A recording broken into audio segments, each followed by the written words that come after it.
जिंदगी मिली है तो कुछ बन के दिखाऊंगा।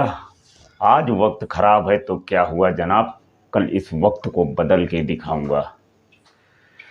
भीड़ में खड़ा होना मकसद नहीं है मेरा, भीड़ में खड़ा होना मकसद नहीं है मेरा, बल्कि भीड़ जिसके लिए खड़ी है वो बन के दिखाऊंगा।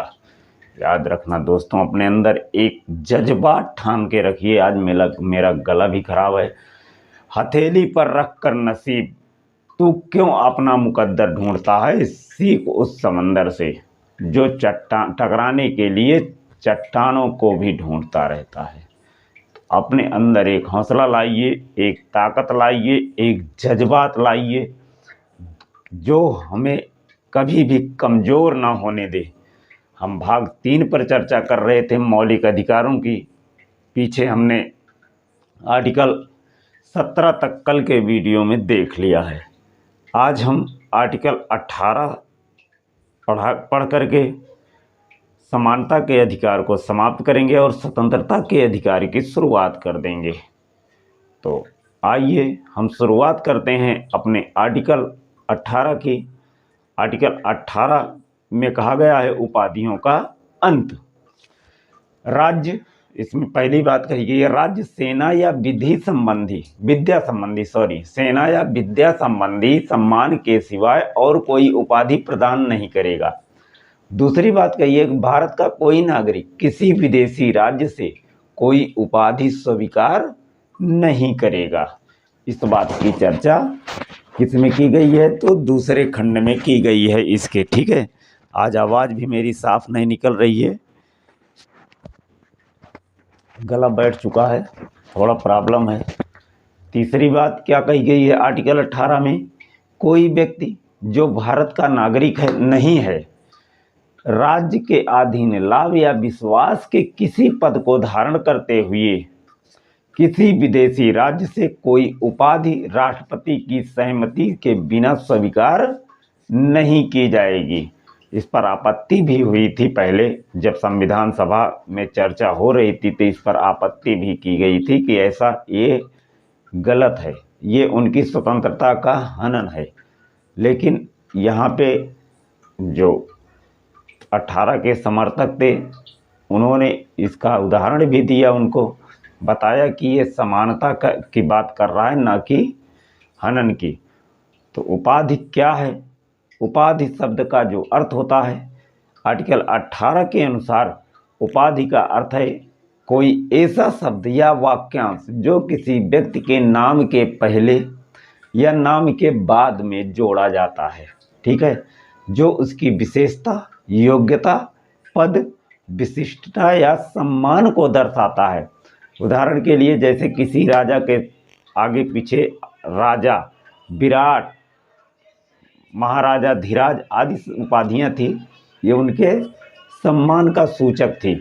इसी को समाप्त करके लोगों के बीच समानता को बढ़ावा देना और उपाधियों के द्वारा किसी की स्वतंत्रता का हनन होने से बचाना, ये हमारे संविधान निर्माताओं का लक्ष्य था। इस बात का ध्यान रखना।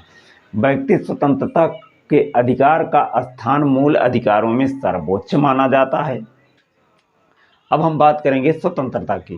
ठीक है, तो स्वतंत्रता में व्यक्ति जो स्वतंत्रता अधिकार है, इसका स्थान अधिकारों में सर्वोच्च माना जाता है। स्वतंत्रता ही जीवन है, क्योंकि इस अधिकार के अभाव में मनुष्य के लिए अपने व्यक्तित्व का विकास करना बिल्कुल संभव नहीं है। बिल्कुल ध्यान रखना, अगर हमारी स्वतंत्रता छीन ली जाती है तो कोई किसी न किसी तरीके से हमारी स्वतंत्रता जब हनन हो जाएगी तो हर चीज़ पे मुझे पाबंदी लगा दी जाएगी, तो अपना विकास मैं कैसे कर सकता हूँ? नहीं कर सकता हूँ। तो स्वतंत्रता हमारे विकास के लिए बहुत ज़रूरी है। आर्टिकल 19 स्वतंत्रता से संबंधित है, जिसमें आर्टिकल 19 में पहली चीज़ है वाक स्वतंत्रता, वाक्य व अभिव्यक्ति की स्वतंत्रता। ठीक है, बोलने की स्वतंत्रता। 19(1) में कहा गया वाक स्वतंत्रता और अभिव्यक्ति की स्वतंत्रता। 19(1)(b) में कहा गया शांतिपूर्वक और निरायुध सम्मेलन करने की स्वतंत्रता। आप कहीं भी जा कर के सम्मेलन कर सकते हैं। निरायुध मतलब कि किसी हथियार के साथ नहीं कर सकते। कि हथियार लेके जाइए आप सम्मेलन कीजिए, नहीं, शांतिपूर्वक सम्मेलन करना है। आर्टिकल 1C में कहा गया, 19(1)(c) में संगम या संघ बनाने की, सहकारी सोसाइटी बनाने की स्वतंत्रता की चर्चा की गई है। आर्टिकल 1D में भारत के राज्य क्षेत्र में सर्वत्र आवास संचरण की स्वतंत्रता दी गई है। आर्टिकल 1E में भारत के राज्य क्षेत्र के किसी भाग में निवास करने की या फिर वहाँ पे बस जाने की स्वतंत्रता दी गई है। तो इस बात का भी, कहीं आप जा कर के बस सकते हैं, अपना निवास स्थान बना सकते हैं। आर्टिकल 1G में कोई वृत्ति, उपजीविका, व्यापार, कारोबार करने की स्वतंत्रता आर्टिकल 19(1)(g) में दी गई है। आप कोई भी कारोबार कर सकते हैं। आर्टिकल 19(1)(f) की बात करते हैं तो इसमें संपत्ति की स्वतंत्रता दी गई थी, किंतु 44वां संविधान संशोधन होता है 1978 में, उसमें संपत्ति के अधिकारों को हटा दिया जाता है, स्वतंत्रता को, और इसे एक विधिक अधिकार का दर्जा दे करके आर्टिकल 300A के तहत स्थापित कर दिया जाता है। अब ये संपत्ति का अधिकार जो है ये विधिक अधिकार बन गया है। अनुच्छेद 19(2) की बात करते हैं तो इसमें 19(6) तक, 2 से लेकर के 19(6) तक जो अधिकार दिए गए हैं इन पर निर्बंधन लगाती है। ठीक है, अनुच्छेद 19 द्वारा प्रदत्त अधिकार जो हैं ये केवल नागरिकों को प्राप्त हैं। इस बात का भी ध्यान रखना, यहाँ नागरिक शब्द का जो प्रयोग किया गया है ये केवल और केवल नागरिकों को प्राप्त हैं, इसके सिवाय विदेशियों को नहीं प्राप्त हैं, ये अपने ही देश के लोगों को प्राप्त हैं। तो दोस्तों, आज हम स्वतंत्रता के अधिकार पे आर्टिकल 19 की चर्चा कर चुके हैं।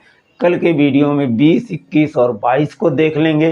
स्वतंत्रता का अधिकार समाप्त हो जाएगा। इसके बाद हम चलेंगे शोषण के विरुद्ध अधिकार, आगे फिर धार्मिक स्वतंत्रता का अधिकार, धीरे धीरे हम आगे बढ़ते चलेंगे। तो दोस्तों, वीडियो अच्छी लगी हो तो लाइक ज़रूर करना, शेयर ज़रूर करना और सब्सक्राइब करना मत भूलना, क्योंकि आपका एक लाइक हमारा हौसला बढ़ाता है। शेयर से करेंगे तो उन बच्चों के पास तक वीडियो पहुंचेगा जो भी बच्चे कमज़ोर वर्ग से आते हैं, और सब्सक्राइब करेंगे तो हमारा परिवार धीरे धीरे बढ़ता रहेगा और हम आपके लिए पूरी तरीके से प्रतिबद्ध हैं, आपको एक अच्छी से अच्छी क्लास देने के लिए। फिर मिलते हैं अगले वीडियो में। नमस्कार।